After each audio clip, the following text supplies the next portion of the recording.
All right, we're good to go. What's going on, everyone? Coach Damien Michael here, The Shift Method. Hope everyone's having a great day. And now with me today, I usually say it's someone I worked with or it's an extremely close friend. This one's a little different today. This is someone who I've met just recently, not too long ago, through a mutual friend, but nonetheless, we're honored and excited to have her on, and that is Emily Krause. Emily, can you go ahead and introduce yourself to the people? Tell them a little about who you are. Hello, everyone. I want to start off by saying thank you so much, Damien, for having me on your podcast. I'm very honored to be asked to be on here. I actually met Damien he was a guest on my podcast with my friend Hannah, and that's how we met. And so I'm very familiar with the podcast world. I'm excited to be here. So I am a registered dietitian. I completed my undergraduate work at Purdue University. And then I went on to complete my master's in dietetic internship at Benedictine University. At the moment, I'm in that post-grad school life, job search portion of life. And I also run a kind of professional nutrition Instagram account. And that's kind of what the majority of my time takes up right now. And I'm just really excited to be here and talk about many things: nutrition, obesity, weight loss, and more. Yeah, we're going to cover a lot of cool things. And like Emily mentioned, her and Hannah Thompson, they're the Up-Beet Dietitian podcast. Really good content. I know on here we more so focus on the fitness side of things, but this is a health and wellness channel as well. So we want to make sure that we're covering all aspects of health, not just working out. So really good to get some insight from the dietitian side. And that's dietitian with a T, not a C. Yes. Gotta make sure we cover that. Hannah, let me know that one last time. Now, yes. How did you meet Hannah? Because you said you didn't go to Purdue initially. I did. At undergrad, correct? Mm-hmm. Gotcha. So that's where you met her, and that's how y'all kind of started your friendship. Yeah, exactly. We had almost every single class together for all 4 years. So you're bound to bond with those people when you see them every day. Absolutely. And now, is the plan, are you still based in Indiana? I'm actually from Northwest Chicago suburbs. Okay. And this is where I've grown up and lived for the entirety of my life. Gotcha. And the farthest I've ever been from home is actually Purdue, which is only a state over. So, gotcha. Yeah. Very cool. I went to Chicago one time. I forget what part it was, but we went to one of the Equinox gyms there. It's a cool city, man. The part we went with, it was very pretty. Yes. We went in like the early summer. It wasn't too hot. It wasn't too cold. It was just right. So it was very, very interesting. Those are the best days. It's so much hotter now. It is absurd now. I know. So when you can get that good weather, it makes it well worth it. Now, is the plan ideally to stay in Chicago area long term, or are you looking to go somewhere else, or kind of just wherever life takes you at this point? So at the moment, I'm definitely going to stay in the Chicago suburb area. Long term, I am really open to anything. I really like cities like Seattle and Colorado because I'm a big fan of like the national parks and everything. But at the moment, Chicago is where I will be at for the next couple of years or so. Very cool. Yeah, I always hear about and see pictures of the West, and I would love to visit Nevada and Utah just for like the state parks. But yes, most west I've been in this country is St. Louis, unfortunately, which isn't very west. Oh my God. I know. I'm an East Coast kid, man. That's where I grew up in South Florida, and that's where I stayed. Oh my gosh, you definitely need to check those places out. That's like half the country is over there. I know. And my girlfriend, she always like, "Oh, I've been to this national park and this one," and I'm like, I don't know what that's like. Oh my gosh, go with her. Yeah, that would be really fun. Especially like I see pictures of Arizona, New Mexico, and I'm like, man, that looks fun. Yeah. Yeah. Now, before we jump into some of the topics, of course, got to relate these things to fitness somehow. What are some fitness things that you like to do on your time? Are you a weightlifter? Do you like to run? What's kind of like your wheelhouse when it comes to fitness? Yeah. So I grew up playing mostly like soccer, tennis, and track. And after high school, I kind of was in that weird rut of like, what do I do now fitness wise, that I don't have a set schedule and team that's forcing me to work out and compete. So I turned to running, and that's something that I really enjoy. I really like 5Ks mostly. I've done a couple half marathons, and I'm still recovering. So you want that mid distance. You're not the short, really not the long. Okay. Yeah. I'm currently actually training for a sprint triathlon because I wanted to, I was kind of just sick of doing just running. And I was like, let's see if we add 2 other sports to it, and we'll see how this goes. And it definitely makes it more interesting with the variety. Yes. The swimming is tough, man. I can bike, I can run, but I took a swim class in undergrad and I was like, swimming, I know how to swim. Nope. Basically like drowned in a 4-foot pool hard. every day. It's hard. Yeah. I think everyone should keep up with swimming because, like, one, it's a life skill. Yeah. And also it's really great for your like fitness wise. And especially if you like joint problems and stuff, like anytime I like might have tweaked something while running, when I go and swim, like I'm just floating. And yeah, it feels good on the body just to get it. And it's a great way for cardiovascular fitness, get a little resistance on the body. So couldn't agree with you more on that. Yeah. So very, very cool. Let's kind of jump into some of the things we're going to talk about today. So the first one I want to talk about, and as mentioned, I was on the Up-Beet Dietitians podcast, and some of these topics are going to mirror that. Of course, we're going to try and make some distinctions so that way you guys get a little bit of everything, but I highly recommend watching both so you can kind of hear the nuances of the conversation. The first place we're going to start with is obesity. And, you know, from the fitness side of things, we talk about program design, we talk about maybe some behavior change if we get into the wellness aspect of things. But from a fitness perspective, you know, just from scope of practice wise, and maybe for some trainers an educational standpoint, it's that weird gray area, right? Where it's like, I can't really say too much. I want to stay in my lane. So we want to do, you know, or discuss some things about obesity to not only help out, you know, the general population, but also maybe some trainers out there to get some more insight on the subject. So can you just kind of, from a dietitian standpoint and your understanding, can you kind of just define what exactly obesity is? Yeah, definitely. So in the realm of nutrition, obesity is a very complex disease with many factors that will influence an individual's risk of it. But when it comes down to it, it plain and simple is more so an excessive amount of body fat or adipose tissue.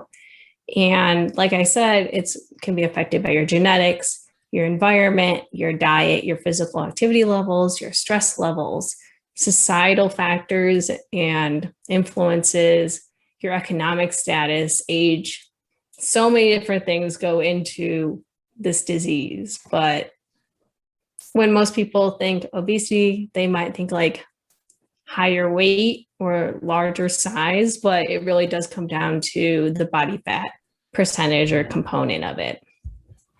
Absolutely. Yeah, that's a really good distinction because, and I can't think of the scientific term. I think there's one for, we tend to think obese, and it is true, you know, generally larger individuals are going to carry more body fat maybe, but you can also be obese where you have a high body fat, maybe because your muscle mass is low relatively, but appear relatively thin. You just may not look very muscular. I'm not a big fan of the term, but you hear the term skinny fat in kind of a sense where it's like this person is just skin and bone and like a little bit of a belly, but they may be, if you were to measure their body fat, they may actually be clinically obese, right? Oh no. Okay. There she is. Perfect. Sorry about that little. Do you need me to repeat anything?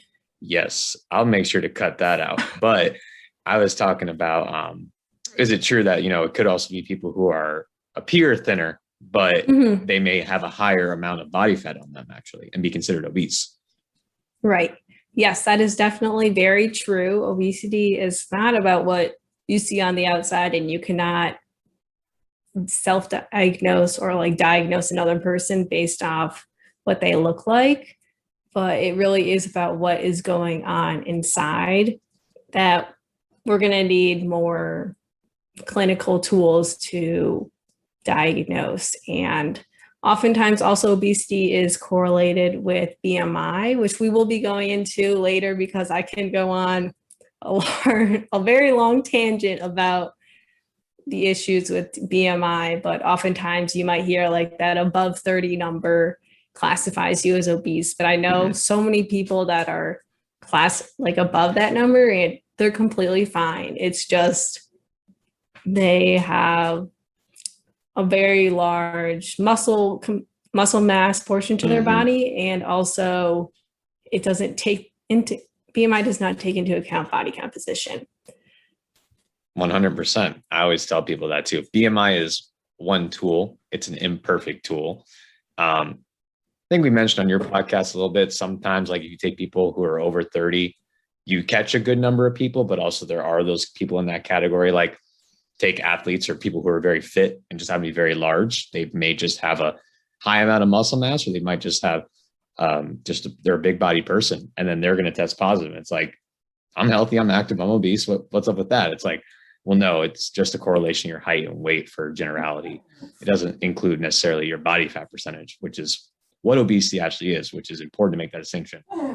BMI was used as kind of like a quick and dirty way of like, hey, we can just kind of look at this and we can get a rough assumption if maybe you're obese, but body fat at the end of the day is the metric that we're looking at, right? Exactly.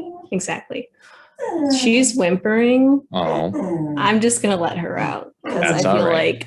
like, give me like, no, you're good. 1 minute. Here at the Shift Method, we always support doggos, whether they are barking, whining, crying, or begging for treats. That is something that we 100% support on this podcast. We will not demonize dogs. I will not be cutting out the dog audio. If you have a problem with the dog audio, I don't know what to tell you. If you are a cat lover, there's nothing wrong with that. Cats are pretty cool for the most part. But I would say this is a pro dog podcast. So yeah, you're just going to have to deal with that. But no, in all seriousness, I'm just going to move her pup out of the way. That way we can go ahead and carry on. She made it back. I don't know if you can hear her barking in the background, how bad that is. We're all good. Okay, perfect. Then she can stay up there. No, I was just going on a tangent how this is a pro dog podcast. I heard it as I was going. Oh, okay, perfect. There we go. Good. Where were we? I'm trying to remember. We were talking about how BMI above 30 yes might catch a lot of people, but not necessarily a lot of those outliers. Exactly. It's everything they do is healthy, but exactly. Now, you mentioned earlier when you were kind of going into obesity, how it's a little more complicated than I would say, especially the general public, but also fitness professionals tend to give credit to. You know, we hear this purveying message of it's just you're lazy, it's just you eat too much. And while I'll say this, and I'm, like I said, on podcasts, I'm always willing to be wrong. I'm always willing to have differing opinions. My understanding is it is as simple as calories in, calories out. It's all about energy expenditure, energy balance. But it's not that simple to implement or change behavior. Because if you're eating more than you're burning, essentially outside of like metabolic, like certain metabolic diseases or things that maybe where your metabolism is different or exaggerated in certain ways, for the general population, it's eating more than you're burning or consuming maybe a normal diet that is for your body, but you're not burning excess calories through physical activity, and thus you're put on extra weight.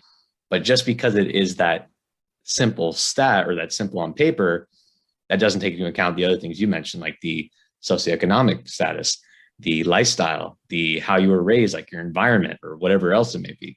Does that motto kind of ring true to you, or do you have a different opinion?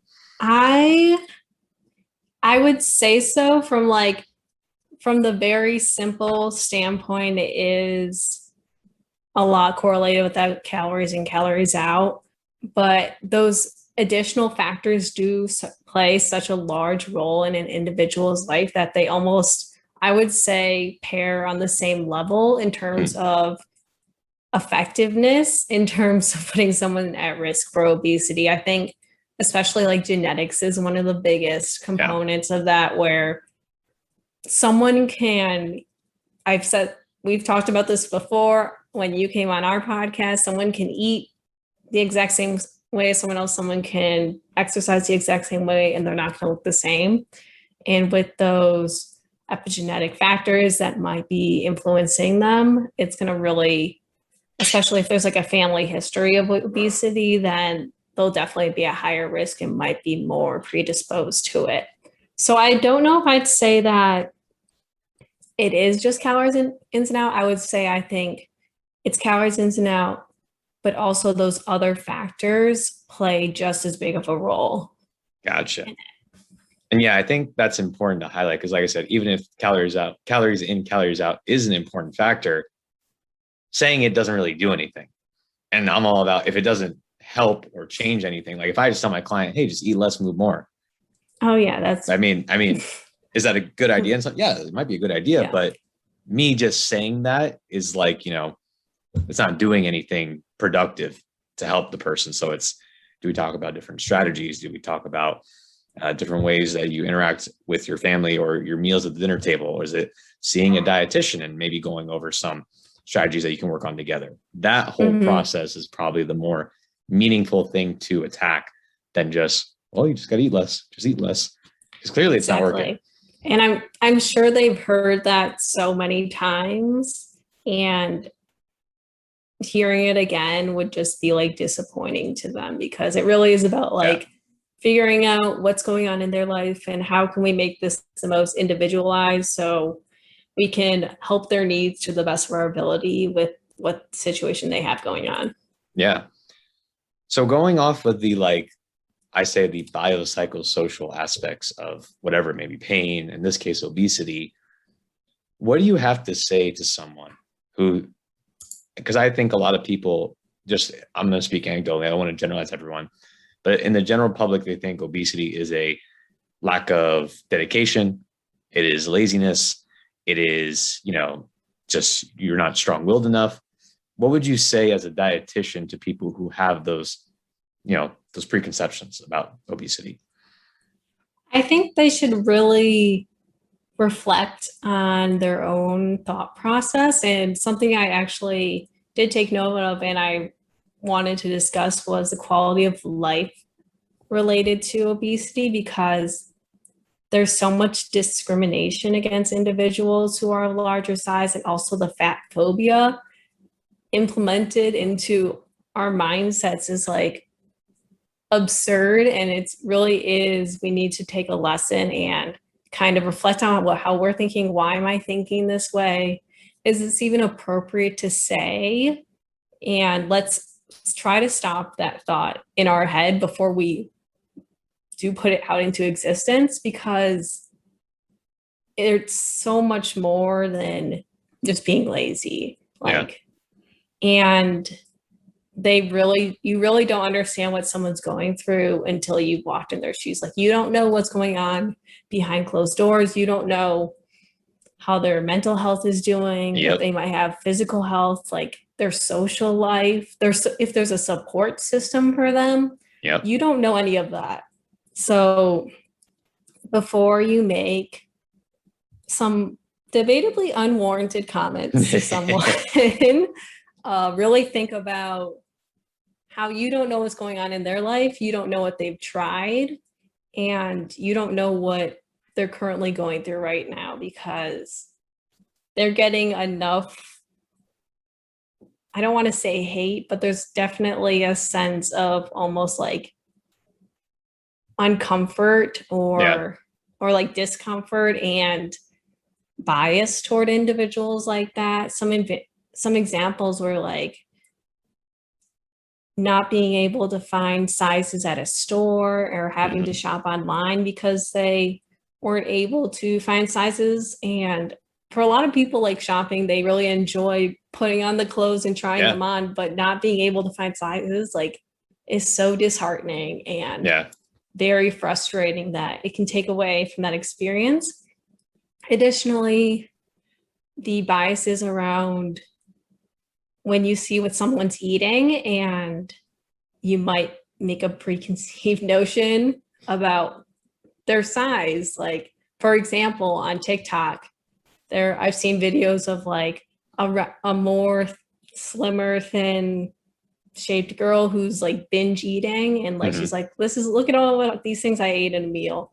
And then you look at the comment section, they're like, oh my gosh, like these look so good, commenting on the food. And then you'll have the parallel of another video with someone who's of larger size, and the comments are horrendous. Oh, I don't even want to imagine that. So I already know the comments before I see them, which makes me so disappointed. Yeah.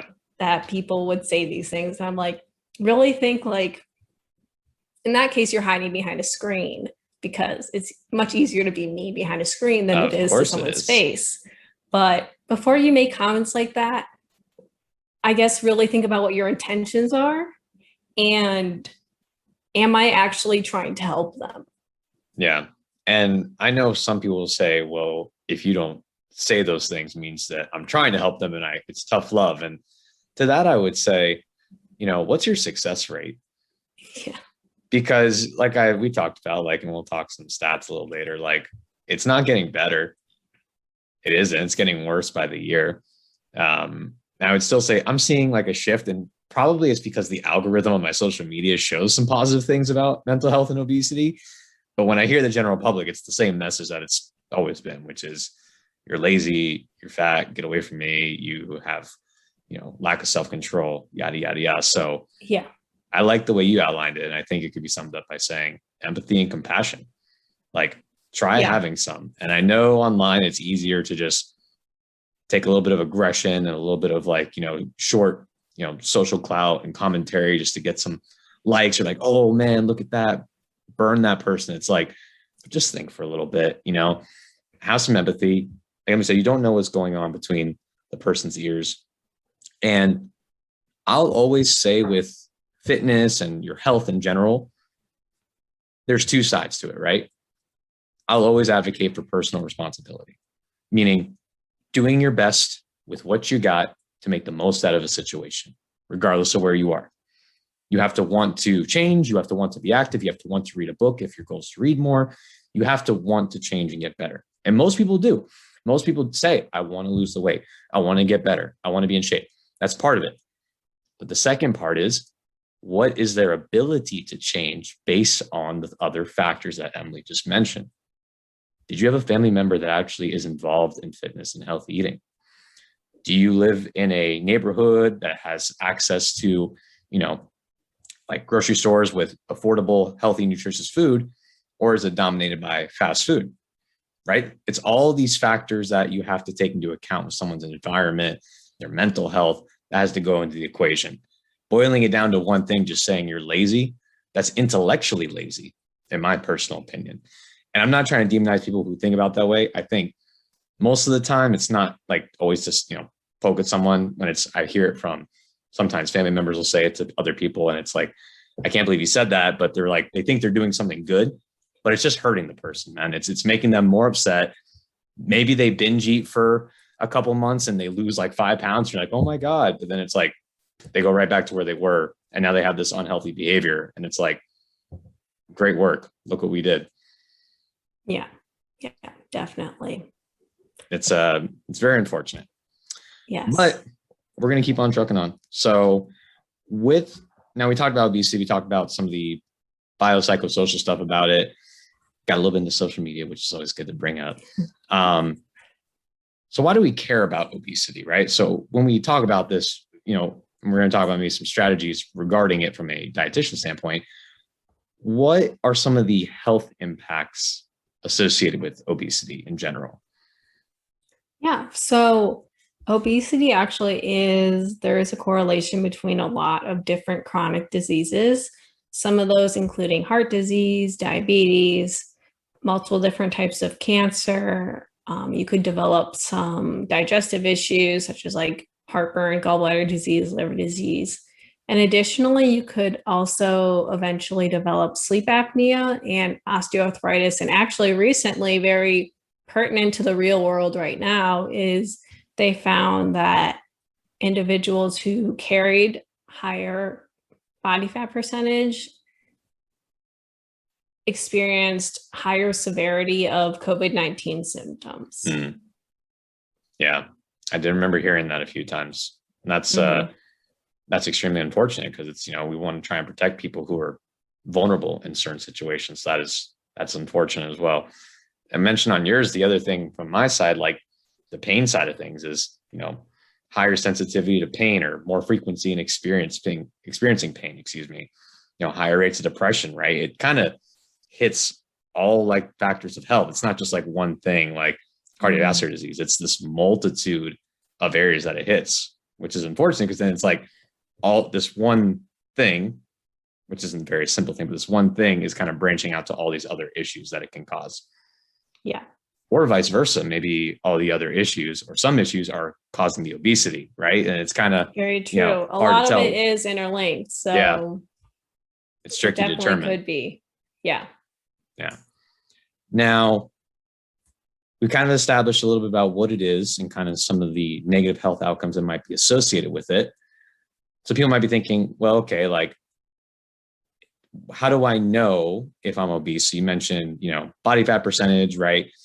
Do y'all still use kind of the scale for women, approximately 32%, men 25%, or do you use any other kind of metrics like waist circumference or other stuff to kind of determine body fat percentage or obesity? Definitely, I would say a multitude of the different factors. Body fat percentage is definitely a big one. And additionally to the waist circumference, if I remember correctly, I haven't reviewed this in a while, but I believe it's 40 inches for men, 35 for women. Yep. And then also I know a big one is tricep skin folds is another one that kind of plays a big part in assessing body fat percentage. For men, women, or both? I believe for both. That was kind of the main one to go to, but if you have the time and resources, they try to hit those like the 6 or 7 main ones throughout the body. I know for personal trainers, we do the Jackson Pollock threefold, and the female is one of the sites is the tricep, but for the men, it's the pectoral instead. So that's interesting. I feel like that sounds more accurate. Okay. Gotcha. No, that's cool. Actually, I didn't know that site specifically could help determine. And then like you would maybe track it over time to see if it gets smaller. Yeah. The unfortunate part is in order to be good at skin fold, as you know, you have to do it hundreds of times. So not only do we need the training in that, we also need the resources of purchasing decent quality skin fold calipers. So it's not something we always get, but when it's there, it's a nice factor to look into. Yeah, I always tell my trainers, because where we're at right now, we have either the skin fold caliper or we have the handheld BIA, which is nice. But again, the handheld one's not perfect because it really only takes into account the upper body. It's affected by hydration levels, menstrual cycle, skin temperature, like so many things can throw it off. And it's like hard to get a repeatable setting. But the caliper, unless like you're really good at it and you're consistently doing it, and God forbid if your client like changes to another coach or another dietitian, you might as well start from scratch because it's like the chances of you like being as accurate are close to none. Exactly. Yeah. Yeah. So it's like in a perfect world, that's a factor we look into, but realistically focusing more on body fat percentage and waist circumference. Yeah. So let's say someone came to you and they're looking to pursue weight loss, and you determine that they actually would be a good candidate for it. You determine that they have an abnormally high body fat, and it would be good to lose some body fat for better health outcomes. Do you use weight at all to kind of track that? Or is it more so paying attention to body fat, pending that the client is comfortable with that information, of course, but do you use weight as a metric at all or at any point, or is that kind of maybe something off to the side? I think I personally would utilize it as just to track it over time. I don't know how much I would share it with the client though. That's kind of, I'd want to focus more on a lot of the, like, as we say, like the non-scale victories, a lot more of the body composition coming from that standpoint. And also those like just, I guess, subjective measures of success.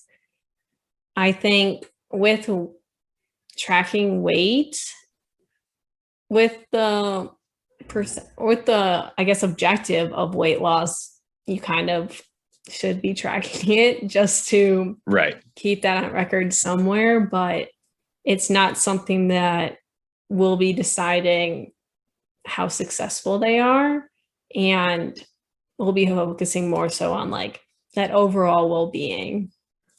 Gotcha.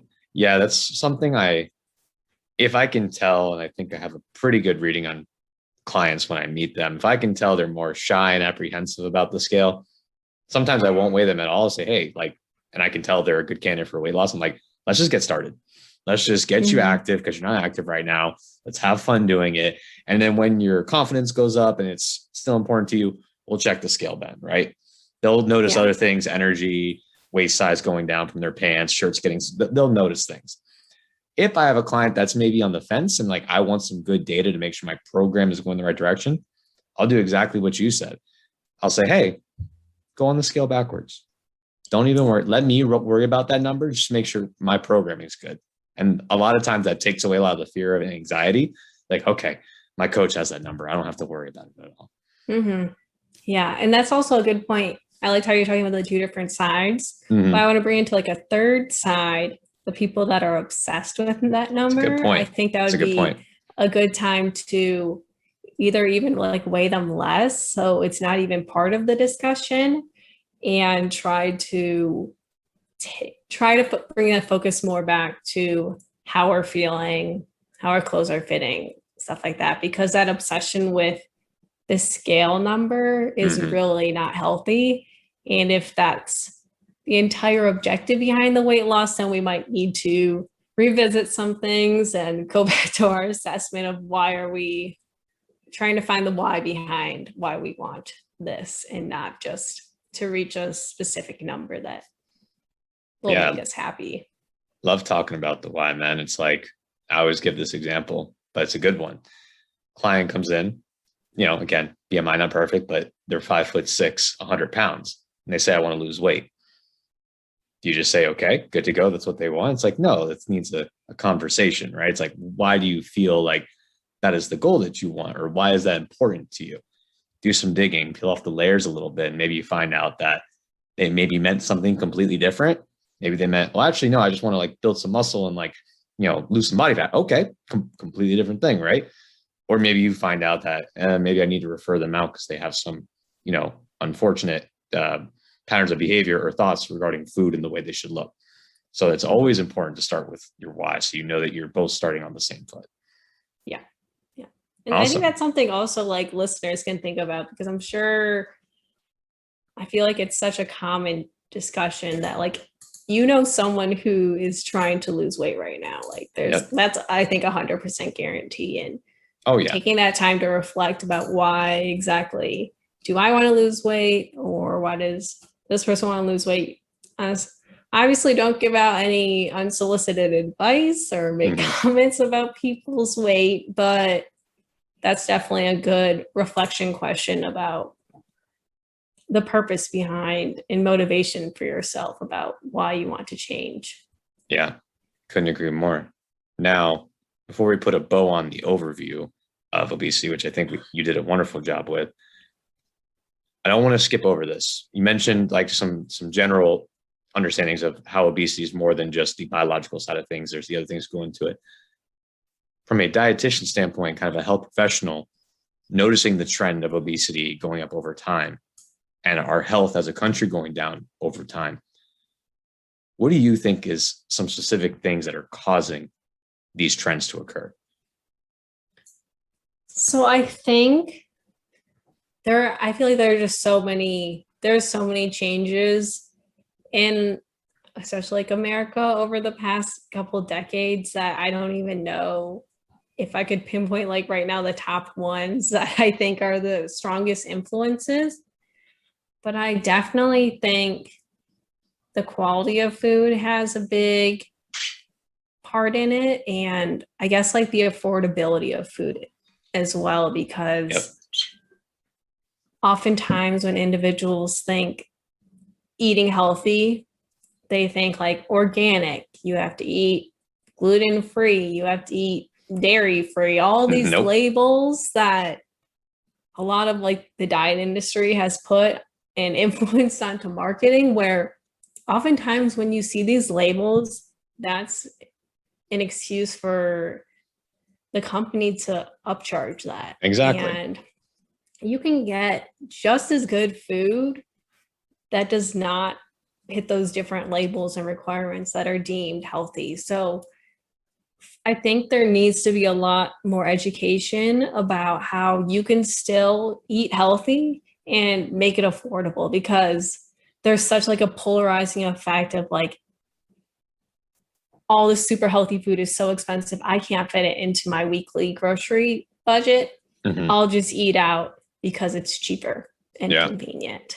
So that definitely is one of the biggest portions about, I guess the biggest influences about the overall health. I'd also say like physical activity levels. I know that's a weird area also for dietitians, because we recommend regular physical activity, of but course. like besides that, we don't really go more into it. Right. But I think there's definitely a decrease in everyday physical activity levels, whether that's like more screen time, not just going outside as much. I know a lot with like mental health, people can't even like get up, which like they're dealing with other stuff. So it makes sense how that can be correlated, because I actually visited France a couple of years ago, and the amount that everyone like moves around there is insane. Yeah. I was baffled. I was like, oh my gosh, we should do this all the time. And I think honestly, when I think about my own experience here in America, like the most I've moved around was when I was back at Purdue, and you're walking between classes, you're walking to work. You're constantly moving around. And then you kind of get into, mine was weird because grad school was like, a lot of it was online because of COVID. So like, I'm kind of exempting that from my example, but you go into the adult world, and unless you're in a field that involves a lot of movement, you're working that 9 to 5, you're sitting at a desk all day, and you're not really moving. And a lot of people are too tired to like work out before or after, just because it can be really draining. So I think that's played a huge role in our overall health. So I'd say, I guess, affordability of healthy food, education about healthy eating, and physical activity levels would be my top votes for the biggest influence on the health of Americans specifically. Yeah, I'm in agreement. Those are some of the big ones. Starting with the food one. I mean, organic and GMO foods is a whole other conversation. I'm sure we could rant on about that for hours. But you're right. It's fast food or certain foods in general. Well, I don't think you do this either. I don't separate good food and bad food from each other. Food is a very social thing. It's a thing to fuel your body. You have to do it for the rest of your life. Are some foods more nutritionally valuable than others? Absolutely. But even foods that have very high value, there's something out there that's even higher value than it, right? So there's nothing wrong with McDonald's per se. It feeds a lot of people, a lot of people that can't afford a lot of things. The problem is that constantly eating this again and again, this low satiety, high calorie, low nutrient density food isn't productive for your body in the long term. And then you kind of form, and please correct me if I'm wrong, but you can, with these foods that are very, not to demonize sugar or fat at all, but these foods that are very high in sugar, high in fat, and high in salt content or sodium content, they have somewhat of an addictive quality when combined together, in that we see in fast food, that makes people kind of just crave them even more. So that makes it hard. And then, like you said, the other foods are perceived to be more expensive, or it's only healthy if it's more expensive.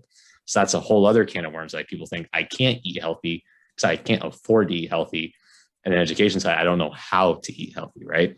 Yeah. Yeah. And I guess that is a really good point. We are not demonizing like fast food. Like, No, I eat fast food. I love fast food. It's so, yeah, there are some really great options.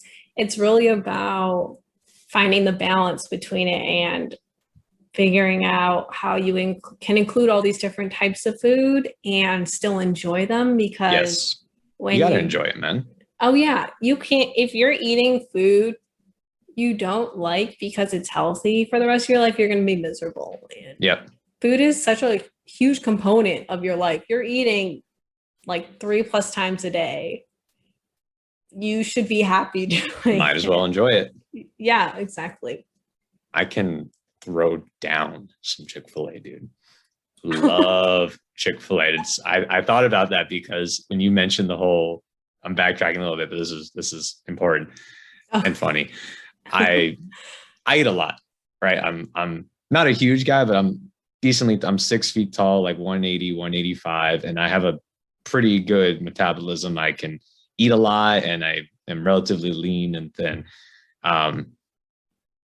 But I notice I'm like, the amount of food I eat, just put in perspective, right? If I'm hungry at Chick-fil-A, I'm getting 2 sandwiches. If I'm really hungry, I'm getting 3. I'm getting a large fry and I'm getting a milkshake. And if I'm really hungry later, I might have a dessert even later. So like, that's how much I'll eat. When I order that, usually no one bats an eye. No one looks like, oh, there's this dude who's, in relatively decent shape. He's just ordering a lot of food. Or like an athlete, when they order just a plate of food, no one thinks twice. Oh, yeah. But this most recent time I went to Chick-fil-A, maybe I'm crazy, but every time I was trying to order more, the person was like, okay, can I get your name? Or like, is that all? And I was like, no, I want more food. I'm trying to order more food. Oh my God. And I was like, I couldn't imagine the like stares and like the tone and like the way people around you would perceive me if I was much heavier or like didn't look like I was fit. And like how that would be. And I'm just trying to eat like just to like maintain my hunger and fuel my body. And I'm getting like, oh God, here's this guy go again, ordering freaking 50 sandwiches, Yeah, that'd be demoralizing. Yeah. Because you're just trying, like, drive through minimal human interaction. Yeah. Like, if you're going through there, you're probably trying to get something fast. You don't want to talk to like anyone. You're just trying to get your food and go on with your day. And then these people, like, you feel like someone's judging you for how much you're eating. And I'm like, you don't know. Okay. You don't know if that's for them. You don't know if that's for other people. Could be for their family. Yeah, exactly. They could be picking up an order. Like, yeah, it could be an Uber Eats or like a delivery dude. You don't know. Yeah, exactly. Like, they're giving you business. Just, you should be happy with that. It's so weird, man. And then, like you said, with the fitness side, the physical activity side, right? It's my wheelhouse. We know that less than a quarter of Americans report meeting the minimum guidelines. So that's kind of something that we're trying to tackle as well. Get people active, do our best to provide education for fitness and nutritional eating, not demonizing things, and making sure people enjoy eating and enjoy working out. That should hopefully help make the problem a little bit better, right? Absolutely. Good. So now we have a good overview of kind of what obesity is, the ins and outs of it. Now let's get into some action items, right? Let's go ahead and talk about maybe some strategies from a dietitian standpoint in terms of how would you approach the issue if someone is trying to, who is obese, trying to lose weight or lose body fat per se. Mm-hmm.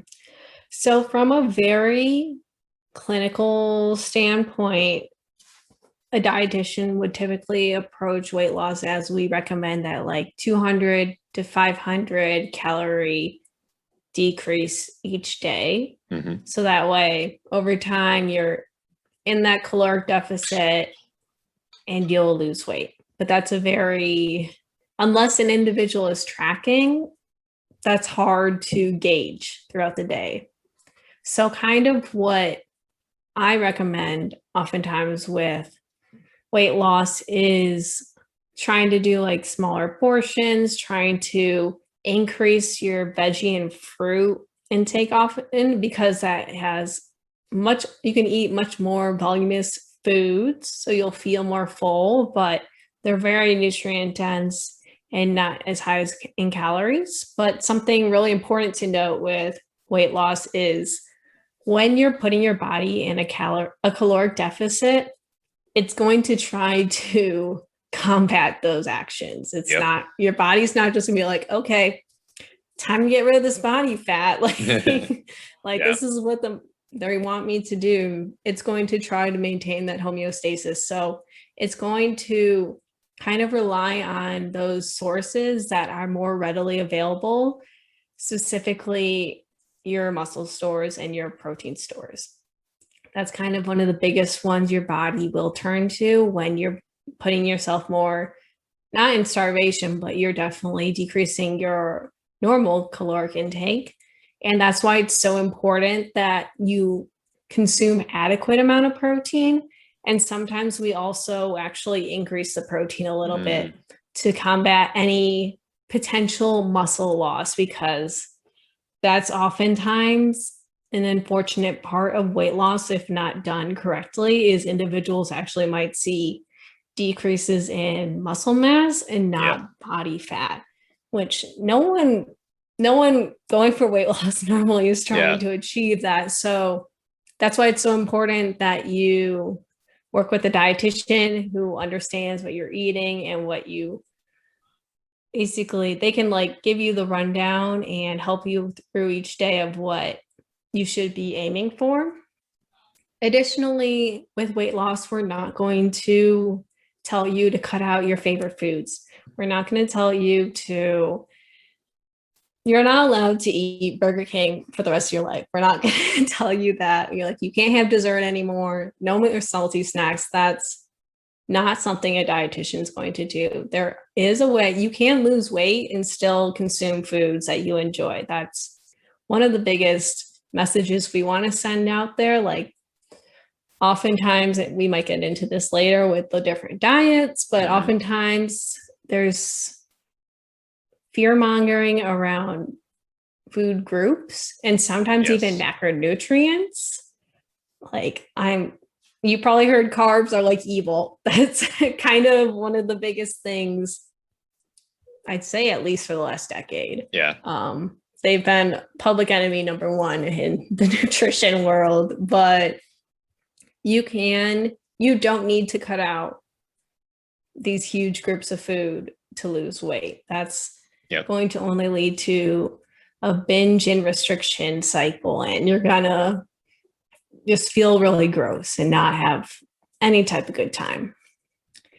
And then additionally, kind of the last portion of weight loss is getting back in touch with your body in terms of your hunger cues, satiety cues, stuff like that. Because oftentimes when people have years and years of dieting behind them, they no longer are able to gauge when they're actually hungry, when they're full, because they were living with such strict rules in their life. So we really do try to help you through intuitive eating, mindful eating.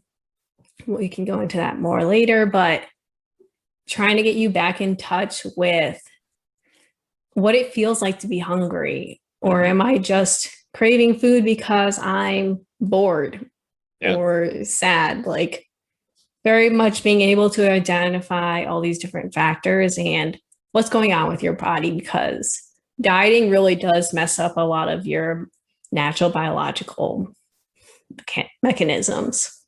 Yeah. I like how you outlined kind of those three different strategies. I want to start first with the calorie counting or the macronutrient, maybe portion counting as well. I go back and forth on this one for a few reasons. One, I know people who have kind of that type A personality and that are very precise in like numbers. It might be a great strategy for them. And they're like, coach says I got to track. My dietitian said I can do this. I can have this much of this. I'm aiming for these numbers. That's awesome. But I'm sure you can relate to this, is actually working with people and doing this, is that it's very hard, even as professionals, for us to track accurately, let alone the general public to do it consistently and reliably, right? Yes. Because a tablespoon of peanut butter It's not a tablespoon of peanut butter when you actually scoop it out. It never No, is. it's so sad. Like It is. When I actually of, scoop it out and portion it out, I'm like, all right, I'm gonna like, do no, another let's just one. put that away. I'm gonna put how much I want on here. Yeah, definitely. I think I really like how you brought up like the whole type A personality. Like this might work really well for them. Something I didn't know before, but I just thought of it is a lot of these strategies we want them to be able to implement for the rest of their life, not Yes. for the goal of weight loss necessarily, but a lot of lifestyle changes. And we're not going to expect you to track your calories and macros for the rest of your life. Yeah. That can be very time consuming. And anywhere you go, we don't want you, like, say you're like past your weight loss journey, you're in maintenance, living your best life. Yeah. When you go to like a social gathering and there's appetizers out, what are you going to do? You gonna pull your scale out of your purse?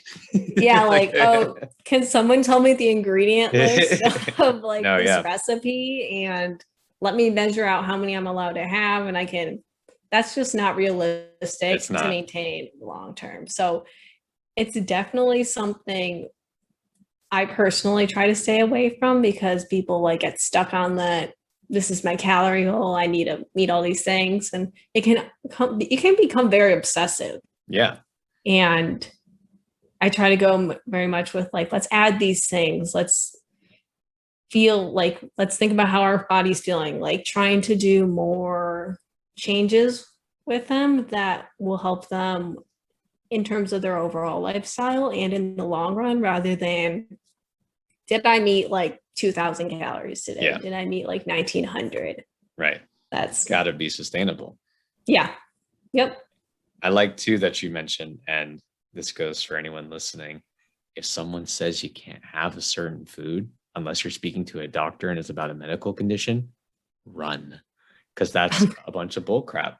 Anyone who says you can't eat fruit because the sugar content is too high and glycemic index and blah, blah, blah, do yourself a favor and run.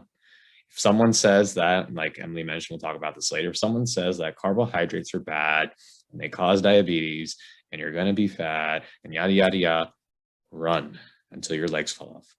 If someone says that too much protein is going to give you kidney stones, please run and then go lift weights and then run some more, because that is complete another bull crap. Outside of a medical professional telling you for a very specific disease that you should not have these foods, there's no reason you can't eat whatever the heck you want. Like Emily mentioned, it's moderation, portion control, enjoyment, and then filling the majority of your food with nutrient dense and nutrient fulfilling foods. Yeah. The only foods you shouldn't eat are ones you're allergic to. Yeah. That's a great strategy. I mean, I guess if peanut butter is really good though. Are you allergic to peanuts? No, not at all. But if I was, okay. I would, if I was, I'd probably, it depends on how allergic I'd be, but maybe I'd just be there with the EpiPen. This is not medical advice. Let me just put that asterisk there. This is not medical advice. If you're allergic, please do not eat allergy foods. Please do not sue me. But if I was hypothetically allergic to peanut butter, knowing how much it's one of my top, I'd say 3 favorite things to eat, and I wasn't like deathly allergic, I probably would still eat it every now and again. And that's how much I like it. So I might disagree with you on that one, Emily. I might say that I might eat things if I'm slightly allergic sometimes. Okay. If the reaction is manageable. And I was like, I hope people aren't about to put themselves at risk of like anaphylaxis for like none of that peanut butter cookie. God, no. But yeah, all seriousness, if you're allergic or medical condition wise, doctor says no, that's kind of like the only restriction when it comes to that, right? Love it. Now, let's say you got a client, they're killing it, they're being physically active, they got their protein checked off, they're controlling their portions, you're trying all these strategies, but it just doesn't seem to be working, not going in the direction that you want. Do you then look and say, maybe this is just a person that this is a good weight for them, or are you checking other things? I think I definitely do both, because definitely analyzing, like, is weight loss even worth trying to achieve? Because they feel fine at this weight, like they feel good about themselves, they feel good in their clothes, they're happy with themselves. Is it even appropriate after all these changes and they've made more healthier decisions in terms of their lifestyle? I'd also would, though, reassess the approach, the why. Maybe there's something going on that I don't know about, and trying to take all those factors into account. I think it definitely is, both are very important. Let's say everything checks out. Doctor says they're good. Blood work is great. Everything's good. They're active. They're following your advice. You can tell their life has changed dramatically, but their body fat's still pretty damn high. Would you kind of look at that as like, this one's just an outlier and they're healthy, they're living their best life, or do you still have some concern? I would say at that point, like, they're living their best life. I agree. It's probably just an outlier at that happy point, overall. Yeah. Like, that's just one component of their health when everything else is doing so much better and they're happy. We want them to be happy, and we're not going to allow that one identifier to change everything and potentially put them in a situation that they're no longer as happy in. 100%. So, okay, so we got some cool strategies, and I like those because, yes, of course, highly recommend if you're, able to afford and can go see a dietitian, definitely go see one, registered one. But those strategies are cool because in some ways you can kind of implement them on your own, or at least experiment with them on your own, right? It's like, okay, Emily says, cut my calories by 200 to 500. I can try that. I like to track. Emily says, lower my portions a little bit. Okay, I'm going to cut dinner in half. Emily says, add more fruits, veggies, and protein. I'll do that in my diet. Those are very realistic, tangible strategies. Yes. So the barrier to entry is pretty low, which is pretty cool. Yeah, we definitely, there's no like secret method to weight loss. We're not gatekeeping any information from you. It's kind of, it can be as simple as that. Those little changes in your life can lead to weight loss. Yeah. I know I hadn't planned to talk about this one, but just kind of like last little segment for this piece. So I'm curious about your opinion. Thoughts on weight loss medication as a strategy for weight loss? So I'm very conflicted about weight loss medication because it can help if nothing else is working, but it doesn't teach you those lifestyle factors and changes, because what happens if they take the weight loss medication, they get to like their healthy, acceptable weight, but then they revert back to all of their behaviors that got them into that situation, or they don't change anything else about their life besides taking a medication, and now we're back to where we started. Right. So I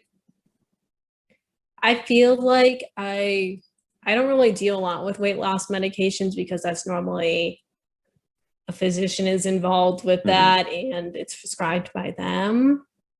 But I feel that lifestyle changes are much more realistic. They're much more affordable, much better success in the long run in terms of implementing that in your life. And I think it also just teaches you to really reflect on your relationship with food and your body. Yeah.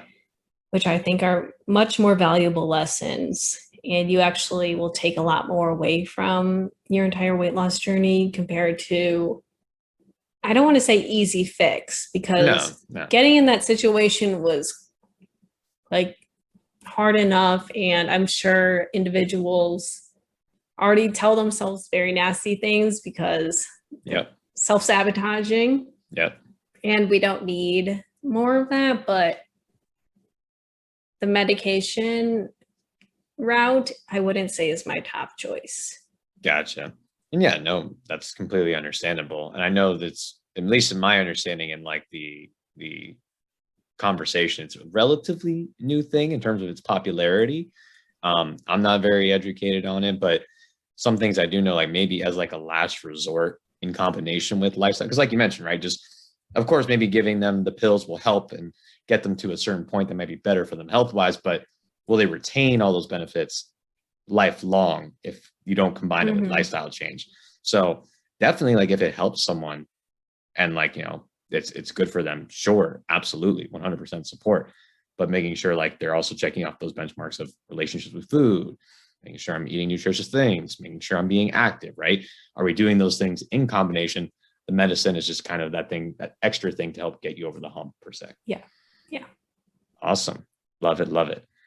Now, kind of the last thing to talk about here is a little bit about the terminology of diet specifically and some different types of diets, right? So Up-Beet Dietitians slogan, right, is, correct me if I'm wrong, fighting diet culture and food fads. Is that what it is? Something along It's those like lines? fighting diet culture and popular fads. Popular fads. Because we didn't want to include just nutrition because Hannah has her personal training background. That's right. So I was like, we can do some fitness stuff. I'll just kind of moderate. Yep. Hannah's dual threat, to be all inclusive. Yeah. You got the CPT and she's an RD. She got the alphabet behind her name, man. She got it all. Now, people might hear that term and maybe they've heard it a little bit in the culture a little bit, that term is kind of like becoming more popular, diet culture. What does that term mean exactly? So diet culture is implemented in everyone's life. Everyone is, I don't know if I say victim, but you have been influenced by diet culture one way or another. And it's kind of the entire perception and motivation that we need to be losing weight. We need to constantly be dieting. We need to be striving for a summer body. It's very much, it's like a belief system. I actually have a quote from the Eating Disorder Registered Dietitians and Professionals Organization, but they defined it as a belief system that focuses on and values weight, shapes, and size over well-being. So it's very much it's an aesthetic value. Yes, gotcha. Exactly. It's like, what are we seeing? That is your definition of health. And we're going to do everything in our power to change how we look on the outside. And it's not focusing at all on anything going on inside and all those other components like mental health, social health, stuff like that. So I don't know if by my definition, you've gotten this, but diet culture we do not like. Yeah, no, 1000% understand. Yes, I want to make sure we clarify that. And it really does reassure people that how you look is kind of equivalent to your like worth and your value as an individual, which is so toxic. And we really want to get away from that because there's so much more to you than your body size or your weight. Like 1000%. I've heard so many times where dietitians will say your weight is the least interesting thing about you. And honestly, like it's a number on the scale. Exactly. I think that goes for everyone. It's that there's nothing wrong with wanting to be beautiful or attractive or aesthetically pleasing. There's nothing wrong with that. I don't want to demonize that for some people. That's just what they want. And I think in some vain part of us deep down, we all want to be attractive, right? Yeah, you want to feel good. Yeah. But look good, feel good is sometimes the thing that's said, right? But there's a few things that one, looking good doesn't mean starving yourself and putting yourself in an unrealistic situation, whether it's from a dietary or exercise standpoint. That's number one. Number two, like you mentioned, your value isn't just how you look. So yes, you can be a beautiful human being, but what about the inside? What about your personality? What about your relationships, right? What about those other aspects of your life that make up who you are? Because you're not just your looks or your appearance. And as we know, looks and appearances change over time, man. Yeah. It's the unfortunate thing in some regards that we all get old. We all look different as we get older, and that's just part of it. So beauty changes as we age. So yeah, definitely noticing that like there's more to you than just that. Even though it may be important to you or a part of your life, it's not everything in your life. Mm-hmm. Yeah, I think that's very important. And I always say people like, when people say, are you on a diet or what's your diet? I say a diet's just how I eat. That's It's just my exactly pattern what. of eating, Mm-hmm. however it may be. It changes from day to day, week to week. Some people like different diets better. Some people's body responds better to different diets than other people, but it's just how you eat. Mm-hmm. No, nothing too crazy about it. Nope. Now, I want to kind of quickly go over a few popular diets and kind of a hot take from a dietitian, right? Like, what do we think about these? So, first one, a little bit you mentioned earlier is keto, right? The ketogenic diet. Real kind of quick, what is it? And maybe what are some pros or cons to it? Or like, what are kind of like your general thoughts about it? Yeah, definitely. So I have gone an entire episode on keto. Like you can, Hannah and I in the Up-Beet Dietitians podcast, I think it's like episode 7, maybe. I'm feeling like it's 7, but we do I'll be sure to link it down. Yeah, we do an entire episode on keto. So if you want the full analysis, head on over there. But I can definitely give the rundown of what it is, why it was created, stuff like that. So a lot of people don't know this, but the ketogenic diet was actually created to treat seizure management in epileptic children. Mm-hmm. So it was never created to be applied to the general public. It really was, they saw that decreasing carb intake with children with epilepsy, they found more relief and decreases in seizure exposure. So that was really great. And kind of a lot of these like fad diets started was they were created by a health professional for a disease, and then they just kind of caught wind and everyone decided to apply them to their general life. Yeah. And really, you should not be on a ketogenic diet, even though there's such a large volume of people on keto. But really, if it's prescribed to you by your doctor, getting that medical specialist to work with you and also a dietitian to help you through that, that's what's really essential.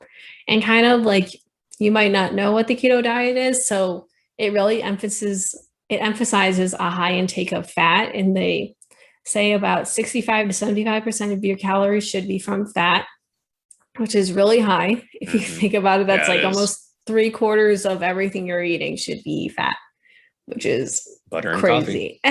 Yep. And then that really super low carbohydrate intake, which they say like less than 5% of your calories, which is crazy. That includes fruits and vegetables too, right? Yeah. Yes. Yeah. Those are carbs.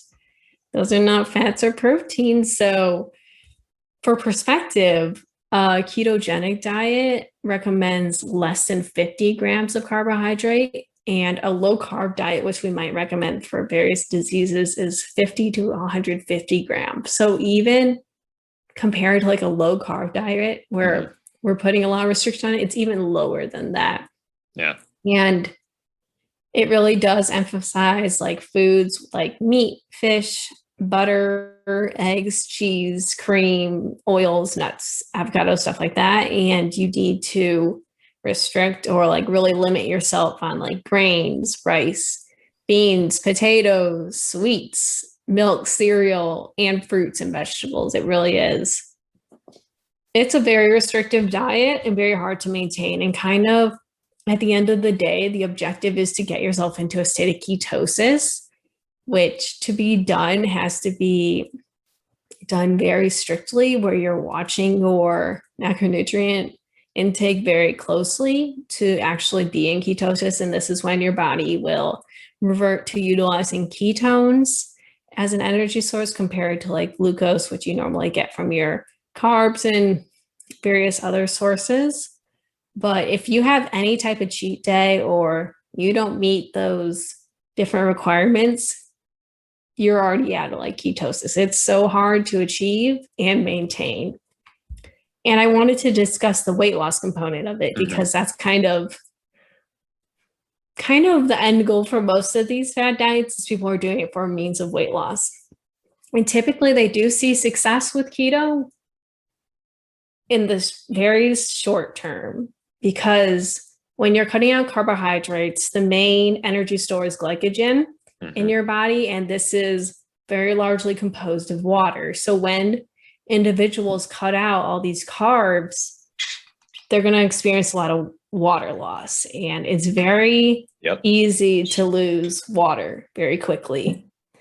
And so they'll see that success in keto really quickly. And then they're like, great. But then over time, once you start to reintroduce carbs back into your diet, because you're probably miserable not being able to eat carbs, that water loss will come right back to you. And then any type of progress will be kind of gone. Yeah. And also not even from I guess like the more of the biochemical standpoint, but if you cut out any macronutrient, you're going to lose weight because you're typically eating less calories, right? Yes, exactly. Like people don't normally match the calories that they typically eat with carbs, and they're like protein it's or hard fat. To eat that much fat. It's a lot of fat. It's so hard. Like I tried it for like a month back in like undergrad just to like see what it would feel like. It's hard, man. Oh yeah. And yeah, I do not recommend it from a scientific standpoint, and then also like a human being standpoint of enjoying life, because life with no pasta is a sad life. No, like life with no fruit, with no pasta, with no bread, with no like sweets. You have to watch a lot of your salty snacks. Like when you're going out to when you're going out with friends and they want to get like food, your options are so limited. Yeah. So that's kind of the keto diet. You know, it's all the rage. Someone's going to disagree with me because I've already upset keto people in the past, and that's okay because it is what it is, man. Yeah. Oh my gosh. Hold on. You're good. Let me quickly.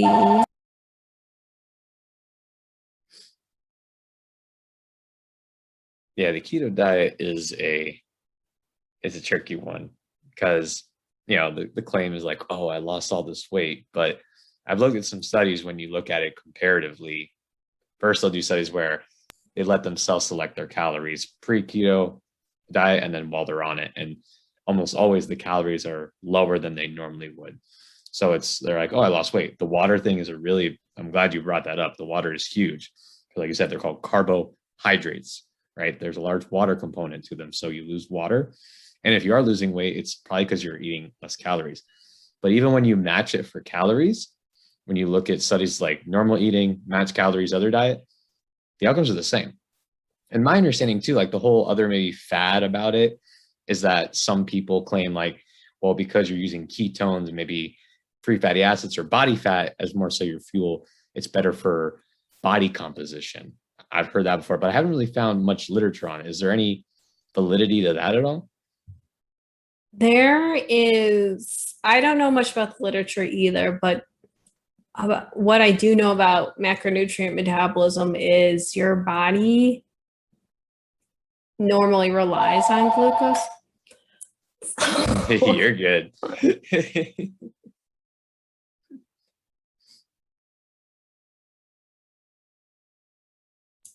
All right, I think everyone's done calling right now, so hopefully popular person, man. This is the home phone. This is not for me. But to my knowledge, there's not I'm not as familiar with the research around that. Although I definitely have heard that. That's not something uncommon. But your body does rely naturally on glucose, and it's like the normal, naturally occurring way your body goes through metabolism. Your body's not trying to sabotage you in any way, or I guess like bring you back on your body composition goals. That's how your normal metabolism works. And when you start to play with that, with restriction and relying more on those ketones, there are a lot of negative side effects. Like the keto flu is a big one, where you just feel miserable and like cranky and drowsy and in pain, and it's not enjoyable to go through. Like, if you're interested in keto, try it. But the current research will tell you might not have as much success as you think you do with really any type of, I guess, a lot of the performance goals and body composition goals. Yeah. I think I might have been talking to Hannah about it. I can't remember, but I think it was like, your body's very, amazing in what it can do with molecules and like conversion. So like, I think you can actually convert protein to carbohydrate through like certain processes. You can. Gluconeogenesis. There we go. Boom. I knew those nutrition classes would pay off, right? There we go. So, so like you're consuming extra protein or fat, your body's just like, sorry, convert. Like even if you're trying to trick your body, it's smarter than us. Like, it's not going to let that happen as easily. Gotcha. So that's cool. So keto, talked about that one. Paleo diet. Hear this one a lot too. It was a little bit more popular, I feel like maybe like 5-10 years ago, but you still hear it pop up every now and again. Yes. So the paleo diet was, a lot of people, what they aspire for is, they say we should eat like how humans ate in the Paleolithic era, which dates back to like 10,000 to 2.5 million years ago. Definitely no Chick-fil-A back then. There was no Chick-fil-A back then. You also might have heard of this as the Stone Age diet, the hunter-gatherer diet, or the caveman diet.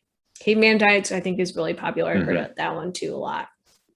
And this kind of follows the premise that if it's not a food they could have found in the like hunter-gatherer methodology, then we shouldn't be eating this. So it really does consist a lot of like lean meats, fish, fruits, vegetables, and seeds. And it limits any food that kind of emerged when farming started to really get up and coming about like 10,000 years ago. So that's like your dairy products, legumes, grains. And to really kind of, I guess, simplify it, is the process of hunting and gathering. If you could not go outside right now in like a more natural environment, like you can't go to a farm because it's cheating the system. Right. But like if you went into a forest or you're in a mountain and you could not find the food through the means of hunting or gathering, then it would not be acceptable on the paleo diet. Right. And also a big component of the ideology behind this is a lot of individuals believe we're genetically mismatched because of the farming tactics and how everything has changed and how they're putting things in our food, and we're changing now, our genetics are different. And they actually put a term to this, to discordance hypothesis. And there's a reason a lot of our food has changed, because if you look over the years, decreasing risk of a lot of chronic diseases can be met through nutrition by a lot of nutrient deficiencies. Like, for example, like iodine, we fortify our salt with iodine, and that kind of got rid of like the iodine deficiency, which was so popular way back when. And oftentimes a lot of individuals will see like these enrichments, these fortifications of nutrients, and see them as not good and not natural, and they'll kind of place them as bad. Like, we need to eat what our ancestors were eating way back when. But if you also look at like the diseases they were experiencing, their overall like if they were malnourished, like their nutrient status. We need to look at so much more than that. Yeah. So it really is, it's an interesting one.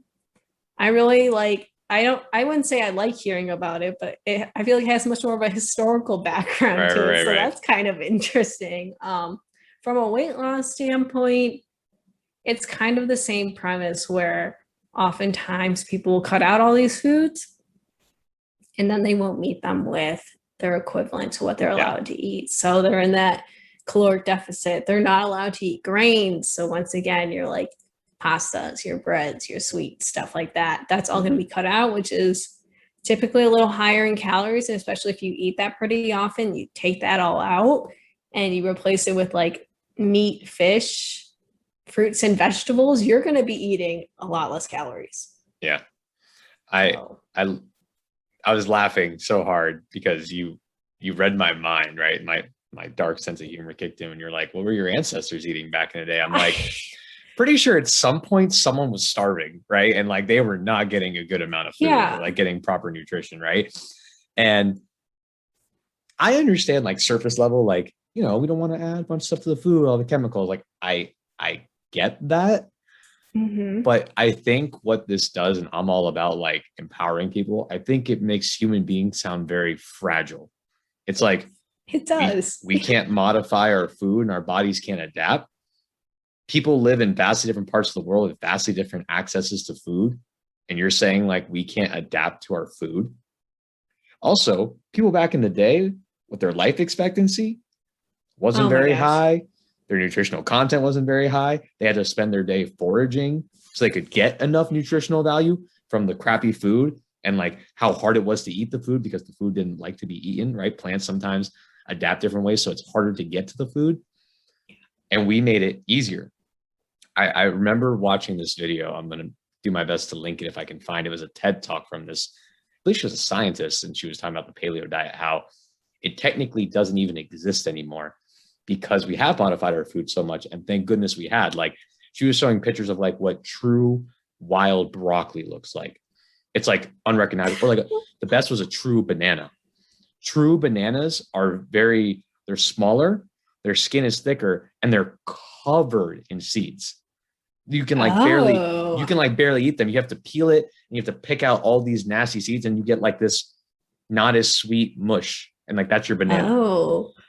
But no one complains. They're like, oh, banana is natural. It's like, there probably isn't a natural banana out there. And good thing. No. Because they taste better. They got great nutrient profile and they help us live a longer, healthier, happier life. Mm-hmm. So I just found that very funny. Yeah. I guess I've also never thought of that, like actually eating a paleo diet is probably not realistic at all because of how much everything has changed. Yeah. A lot of our food, like corn is not the same corn that it was back in the day. No. And it allows us to feed more people. Like if you have a crappy crop and you don't have like these ways of protecting against bugs and weather and everything, if we didn't have that kind of technology, a lot of people would go hungry. So it's a good thing that we modify our food in some regards, Yeah. The increasing population, we have to keep up with it. Yeah. So 100%. People already have enough issues with food insecurity. Like if we went back to the methods before farming and everything, so many people would be not eating like anything or enough. Yeah. Technology is good, people, and we're adaptive. So just know that your body is capable of a lot of amazing things. Mm-hmm. Last one. This one does not go away. So we got to talk about it. No. Gluten-free diet. You know what it is, Emily? It's an assault on carbohydrates. I'm telling you, carbs are public enemy number one. Unacceptable. I'm just waiting though. There's going to be one day where carbs are accepted into society and like protein's thrown out the window. I will also protest that, but I won't be as mad. Yes. No, yeah. It's kind of, there's always going to be some type of food that is demonized. Of course. And that's like, it used to be, I think, salt back in like the 80s, 90s, or was it? And then it transitioned into sugar and now it's carbs. Yeah. Like who knows what's next? Who knows? But yeah, the gluten-free diet is something I think I've dealt with probably this one the most, like more so than keto. And the gluten-free diet was developed for individuals with celiac disease. For those who don't know, celiac disease is basically, it's an autoimmune disorder where if you consume any type of gluten, you can have a wide variety of symptoms, like from GI distress to like head fog to extreme bloating. Like they do not do well with this. And there actually is like an immune response where someone can go to like anaphylaxis. And that's why the gluten-free diet was developed, because they want to avoid gluten, which is causing these severe responses. So you might be thinking, like, what is gluten? We've heard this term so much. It's like this scary food word. It actually is a protein found in wheat, barley, and rye that can basically act as like an elastic texture often in dough. That's kind of its biggest, I guess, like purpose. It's not developed to make you gain weight. It's not developed to give you diabetes. It's not some like scary food that's going to cause all these negative things. It's a naturally occurring protein in grains, a lot of grains, not all grains, but kind of the most common ones. And some individuals do experience GI distress when they eat gluten, but this is also like kind of when we talk about obesity, you really have to reflect on, is this affected by stress? Is this affected by my environment? Is there something else in the food that is causing me GI distress that I might not be like, I might just be focusing on gluten as a perpetrator, but it could be like the milk, or it could be the soy or corn. It could be something else. And then also an individual's overall health status really can affect their GI health. So it's really important not to self-diagnose yourself with like a gluten intolerance or anything like that. And don't write a blog if you aren't an RD about why you need to stop having gluten. No, there's so many, so many. But if you do not have the medical condition, if you were not diagnosed by a healthcare professional, there is no need for you to go on the gluten-free diet. And kind of our overall theme with weight loss, when individuals cut out gluten, they often experience weight loss because they're cutting out all those like carbs. Yeah. And that is like the overlying theme of most of these three diets is you're cutting out such a large food group. You're going to be in a caloric deficit. You're going to lose weight. And then once again, going back to like, are you happy? Are you going to be able to maintain this diet for the rest of your life? Are you going to be able to never eat cake again? Are you going to never be able to eat a sandwich or your favorite like chicken Alfredo pasta? Can you live like that? Yeah. And you really need to reflect on, am I happy? And if you are, I guess good for you. But enjoy your carbless life. There are, yes, when you're cutting out these, like all these foods, you're at risk of different nutrient deficiencies. And Hannah and I do a really good job of delving into this one. And like we don't go over paleo yet. So that is a good episode idea. So maybe you'll see that in the future. Thank you. But we have an episode on gluten. Should you even go gluten-free? Which I hope by like my little synopsis now, unless you have celiac or a diagnosed gluten intolerance, you probably should not be. And we have another episode where we bring on actually one of our friends who is a dietitian, and she has celiac disease, and she kind of discusses that's cool how she lives with that. Yeah. So like, it's nice because she also discusses the entire like marketing side of gluten-free and how that's affected her life, which is media playing with emotions, man, trying to get you to buy stuff.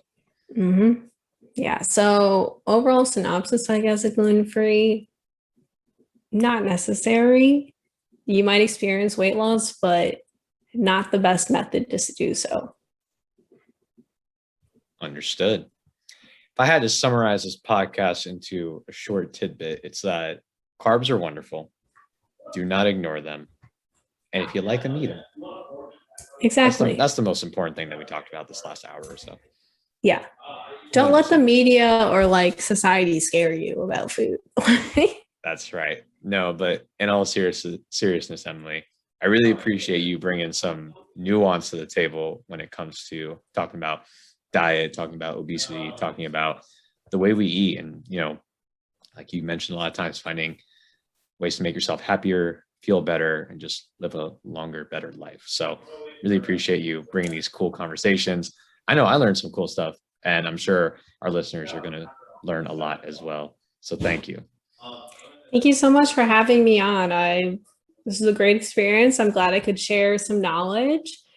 There was so much we discussed that I wish I could go more into depth, but I think Hannah and I do a really good job back on our podcast, the Up-Beet Dietitians, and you can kind of scroll through the title names. They're pretty straightforward. If there's a topic you're interested in, we do cover a lot of fad diets and a lot of these nutrition nuances you might have heard. You can also find me on Instagram at dietitian EMK or MK, whichever way you prefer to read it. And that's TIT for dietitian. That's right. We're just going to, and I guess I'm trying to think of where else I'm on. I'm also on TikTok. That's kind of. Oh, that's right. I've been seeing some TikTok content. Yeah. So there I am, dietitian Emily, though. So I try and kind of show off my age there where where I'm able to, I have like some millennial tendencies, but then I also can very much like speak in the Gen Z language. So I show my age there. I can relate to that on a spiritual level. I'm like in that weird, I was born in 96. So I feel like a lot of things I relate to are millennial, but then like some things Gen Z does, I also relate to a lot as well. So right. It's like the 96 to 97. They're like, I think they call them like zillennials. Zillennials. I like it. Yeah. It's like kind of both, which is nice. But yes, you can catch me on Instagram, dietitian MK, TikTok, dietitian Emily. I also kind of take on individual counseling sometimes. It's something I'm kind of growing more into. But if you'd like to apply to work with me, you can go to the link in my Instagram bio and you'll just fill out a little survey and we'll go from there. And other than that, I think those are the main. Oh my gosh. Wait, one more thing.